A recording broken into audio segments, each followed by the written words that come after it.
Rebonjour les amis, aujourd'hui on se retrouve pour une nouvelle vidéo, notre avis, bilan sur Napoléon de Ridley Scott en 2023. Alors, Napoléon, qu'est-ce que ça raconte? C'est un peu simple à deviner parce que c'est dans le titre, Voilà, mais ça raconte la vie la, entière, la vie militaire la vie militaire et un petit peu personnelle, mais donc très militaire et très personnelle, de et non Napoléon. pas le chef d'État français qu'il était, biopic sur Napoléon par Ridley Scott. Par Ridley Scott. Alors, qu'est-ce qu'on en a pensé de Napoléon? Parce que là, c'est vrai Je que laisse Mathis commencer. ça fait plusieurs semaines qu'il est sorti, donc on a eu le temps de cogiter, Là on a eu le temps d'y réfléchir, de se pencher sur la question. Ouais. Alors, c'est un film qui, au premier abord, semblait très ambitieux, intéressant, c'est Ridley Scott. C'est pour ça qu'il faut se méfier, quand même. Oui, Parce Ridley qu'un Scott, film sur deux, c'est nul. Donc, il faut faire et attention. pourtant, Il fait aussi des chefs-d'œuvre. Enfin, voilà. important. Mais, des fois, on loupe. Et pour Napoléon, on n'est pas loin du naufrage, j'ai envie de dire. On n'est pas loin du naufrage. Napoléon de Ridley Scott, 2 points, Waterloo, point d'interrogation.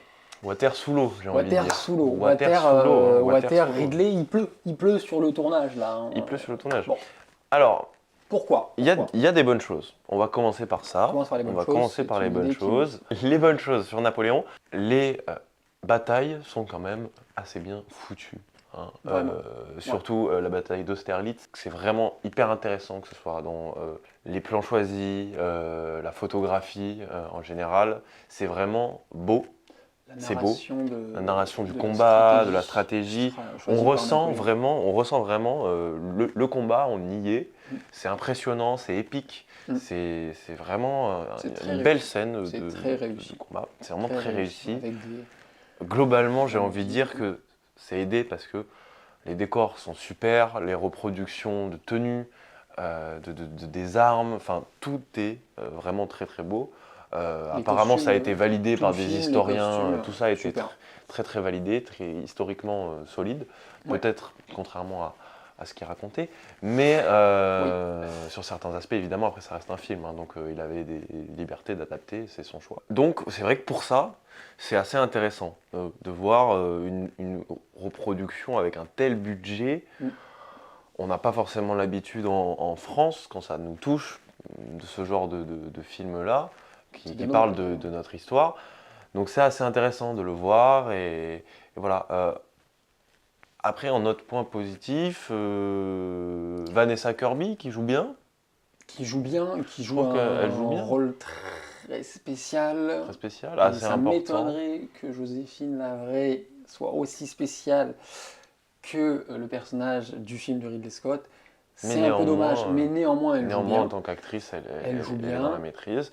Moi, je trouve que tout le monde joue assez bien parce que, pour moi, on a un personnage, on n'est pas au prime de Joaquin Phoenix. C'est-à-dire qu'il fait rien passer comme émotion.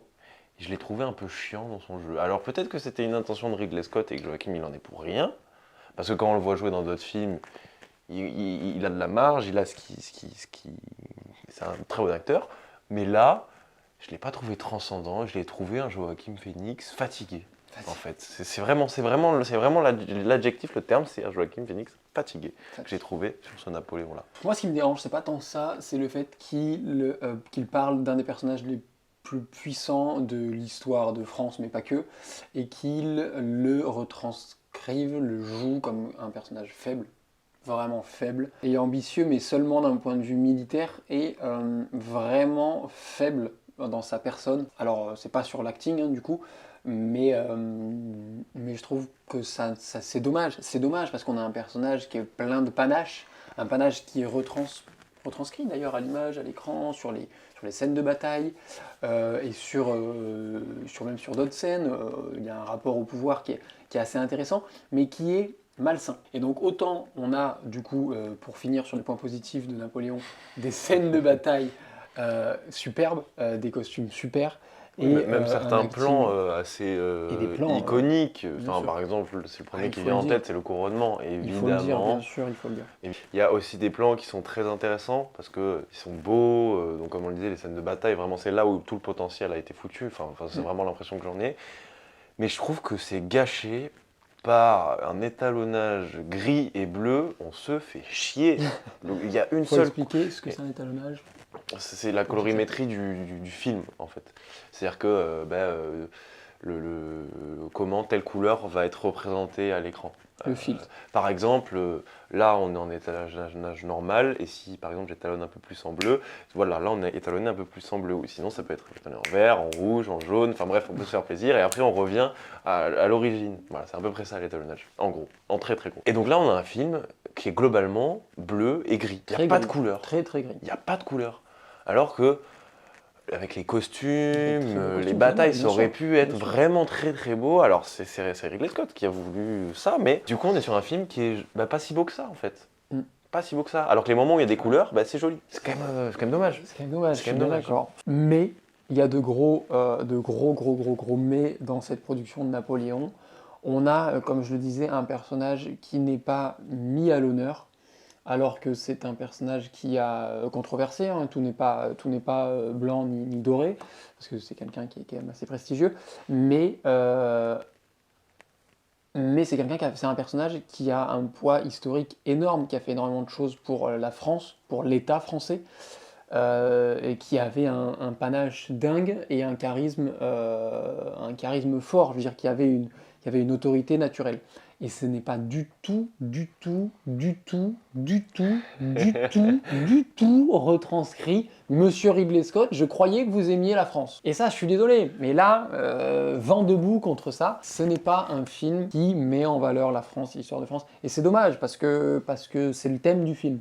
Donc c'est un peu, voilà, c'est un peu dommage. Et comment dire, ça enlève du panache, en enlevant du panache au personnage de Napoléon, il enlève le panache à son film. Même je dirais qu'il y a un souci de montage globalement dans le film. Il y a des événements qui s'enchaînent beaucoup trop vite. On voit pas l'évolution du temps déjà sur les visages. Et en plus de ça, on comprend pas forcément tout le temps. Donc il y a un gros souci de montage. À attendre la version longue qui sortira sur Apple TV. On verra peut-être que du coup il y aura quelque chose de plus cohérent. Mais du coup ça fait ça fait un peu bizarre parce que les événements vont très très très vite. Et on s'attarde sur des fois des choses qui semblent pas. Enfin je veux dire on lui propose de devenir empereur en 2 minutes. Il est à la tête de l'État en 2 minutes. Puis Talleyrand, qui est un personnage très intéressant en histoire de France, qui est très bien joué d'ailleurs, je trouve, lui propose d'être roi. Il lui rigole au nez. Donc déjà, bizarre, parce que Napoléon aurait pas fait ça, c'est sérieux, donc voilà. Et il est empereur la scène suivante. Oui. Donc c'est pas cohérent. C'est pas cohérent. Et je pense que ça casse un peu aussi quelque chose dans l'immersion peut-être du film. On n'a pas cette sensation que Napoléon est vraiment un chef de guerre victorieux, parce elles sont sympas, mais on en a 3 des batailles dans Napoléon. Donc, c'est vrai. C'est vrai, 2 victoires, 1 défaite. Voilà, c'est un peu bizarre. Mais bon, voilà. Moi, j'ai envie de laisser la chance quand même à la prochaine version, même si j'aurais mal aux yeux en la regardant. Mais bon, après, autre point négatif, la musique est pas forcément marquante. Le seul point que je me dis, oh, c'est sympa, c'est au générique, où il y a la Marseillaise qui commence à être chantonnée par des voix féminines. Et j'ai trouvé ça hyper beau. Ça dure 20 secondes, mais je me dis, ah, c'est sympa. Et vous voyez, sur tout le film, sur je me 3 rappelle. heures de film. 3 heures de film. Donc je me suis rappelé que de ça sur 3 heures de film. On a des musiques corses qui nous rappellent que le film est sur la personnalité de Napoléon et pas sur l'empereur Napoléon, le chef d'État français. Ce qui est très dommage. Ça, c'est subjectif, mais je trouve que c'est dommage. C'est le parti pris de Ridley Scott. Donc, Mais ça va dans le sens de ce que je disais, je le relis. Vous n'êtes pas obligé, vous nous direz votre avis, mais c'est très stylé les musiques corses, il n'y a pas de problème. Mais on pourrait avoir un truc plus fort, plus instrumental, plus... pourquoi c'était pas John Williams qui a fait la musique de ce film? C'est un film, donc évidemment, qui a des libertés sur la narration, mais là c'est trop gros, je suis désolé. Les canonniers de Napoléon qui tirent sur une pyramide en Égypte, et on pose la question à Ridley Scott. Ridley Scott répond texto. Je sais pas s'il a fait ça, mais c'était stylé. Je suis désolé. Non. Je veux dire, il y a des acteurs qui sont quand même vachement reconnus. Joaquin Phoenix, c'est un nom dans le cinéma. il y a un budget monstrueux. Non, enfin non, je suis Oui, désolé, non, il y a trop de libertés qui sont prises. il a fait, Trop de liberté. il a fait ça pour expliquer qu'il roule sur l'Égypte, mais ça va trop vite, c'est pas si clair que ça, et donc c'est des libertés qui sont prises. Évidemment, on peut rien dire parce que c'est un film, et donc on n'est pas sur un Et on le dit quand même. documentaire. On n'est pas sur un documentaire, donc Et, il y a des libertés qui sont prises. et d'ailleurs, moi j'en parlais avec des amis qui sont un peu plus spécialistes du personnage, euh, ça mériterait, ça mériterait. Enfin, bon, c'est un film, donc c'est un argument qui tient pas vraiment, mais ça mériterait. Il y a énormément de choses intéressantes, et voilà, je reviens sur ce fait-là. C'est un film qui est sur la personnalité de Napoléon, mais c'est dommage qu'on ne voit pas tout ce qu'il a fait. Pour moi, Napoléon, en tant que Français, je suis obligé de dire que ce qu'il a fait pour le Code civil de Napoléon, ce qu'il a fait pour l'État français, pour la France, c'est ce qui reste, c'est ce qui est positif. C'est pour ça que Et moi ça j'aimerais ne quand l'est même pas. laisser une chance à la version de 5 heures ou 4 ou 5 heures qui va sortir, parce Mais on va avoir 1 heure et demie de film en plus. Donc il y aura, j'imagine, beaucoup de scènes qui ont été coupées, qui seront dévoilées. Peut-être qu'il y aura ces éléments-là où ils se sont dit au cinéma, c'est peut-être plus du grand divertissement, c'est peut-être du grand public. Et au final, sur un film plus long, ben, on sentira vraiment une construction et qui aura un Peut-être. sens. Et peut-être qu'on refera une vidéo du coup pour vous en parler. Ça pourrait être intéressant de justement confronter ces deux aspects-là. Mais c'est vrai que bah, pour le coup, moi qui suis allé voir en IMAX, alors que j'ai le cinépass, donc j'ai payé que 6 euros, bah, je me dis putain, ça m'a fait chier d'aller le voir en IMAX. Et je me suis fait un peu chier aussi pendant la séance, donc j'imagine pas pendant 5 heures. Donc ça va être un peu. Vous voyez, il y a une sorte de dissonance entre les choses. Ouais. Donc, est-ce qu'on vous recommande d'aller le voir au cinéma? Pas si sûr de ça. Non, Attendez, ça me fait mal de le dire, mais non. attendez la sortie DVD ou sur les plateformes de streaming. Et puis voilà. Autre critique, je suis désolé, ça fait beaucoup dans cette ambiance de Noël, mais on a sorti une vidéo juste avant qui est beaucoup plus joyeuse, donc ça va. Euh, la sexualisation, ça rend un personnage Napoléon qui est censé être puissant, qui a une image de qu'on l'aime ou qu'on l'aime pas, qui a une image d'un petit peu d'un personnage puissant, ambitieux. Ça le rend esclave de ses pulsions. Et alors, c'est qu'un avis personnel, mais je trouve que c'est pas joli. Après ça, c'est subjectif. Mais ça n'a pas un grand intérêt et ça rabaisse le personnage. Et, euh, et donc on peut me dire, ok, d'accord, mais il y a un débat dans son intériorité. Moi, je trouve que Ça c'est rabaisse peut-être un trop petit peu. présent, que ça a un C'est très sens, très présent en plus. que ça a un En sens, plus, mais que c'est peut-être beaucoup trop présent, c'est ça. que c'est une intrigue sur son héritage qui est un peu trop mise en avant par rapport à d'autres intrigues qui auraient pu être. Mais encore une fois, c'est une choix de Ridley Scott et on n'a pas un film qui est. Enfin, je pense que du coup, pour moi, le gros défaut de ce film, c'est le montage parce qu'il découpe beaucoup trop le film. Mm. Et il y a des choses qui paraissent peut-être importantes dans une version de 3 heures, qui paraîtront peut-être beaucoup moins dans une version de 4-5 heures. Donc encore une fois, moi voilà, mon ressenti est plutôt moyen sur ce film. Pas mauvais parce que ça reste quand même sympa. Mais Ouais, il y a une beaucoup d'éléments, attente mais- de la prochaine version qui sortira, de voir qu'est-ce qu'il pourra faire, quoi. La note, moi personnellement, je suis assez rude et je mettrais 2,5, 3, même pas. Plutôt 2,5 ou 3. Ouais. Non, Thomas. 3 parce que les batailles Ça fait 12 étaient sur 20, impressionnantes. ça va. Mais Ouais, c'est vrai qu'en fait, il y a eu une part de déception qui fait que le film est descendu. Mais bon, pour 3, Donnez-nous 3, pas plus. 3, pas plus. 3 pas plus. Ça me va. Donnez-nous notre avis. Sérieusement, c'est pas des blagues. Sur est-ce qu'il y a une question qui est intéressante, je trouve. Est-ce que la personnalisation, et donc le fait qu'on ait un film sur sa personnalité, sur sa vie privée, pour vous, ça se tient, ça se justifie par rapport à, par exemple, plus le personnage d'État ou plus même le personnage militaire qui y est déjà.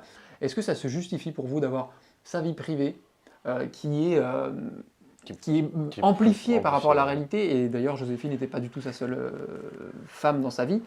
Voilà, ça c'est une vraie Une question. vraie question. Et dites-nous dans les commentaires, une fois que suis vous pas sûr. aurez, une fois que vous aurez liké, une fois que vous serez abonné, que vous aurez partagé la vidéo et que vous nous aurez suivi sur tous les réseaux, S'il vous vous plaît, pourrez aller répondre à vraiment, cette question. c'est top. Voilà, c'est un cheminement qui est simple, pas très compliqué. On appuie sur 2-3 boutons, c'est fait, ça nous encourage, ça nous aide, ça nous soutient. Voilà, On espère que cette vidéo vous a plu et on va revenir très très vite vers vous. très très vite. Ça, soyez-en sûrs. Passez Très belle fête. de très belles fêtes. Peut-être une pause pendant les fêtes. Peut-être une pause pendant les fêtes. On verra. On verra. On vous tient au courant de toute façon sur nos réseaux. C'est pour ça qu'il faut nous suivre là-bas. Il y a toutes les infos, il y a tout, il y a toute l'actualité de la chaîne. C'est super. Comme ça, vous pouvez nous donner votre avis. Passez de très bonnes fêtes, un joyeux Noël. Et allez au Et- cinéma. Bonne fin d'année.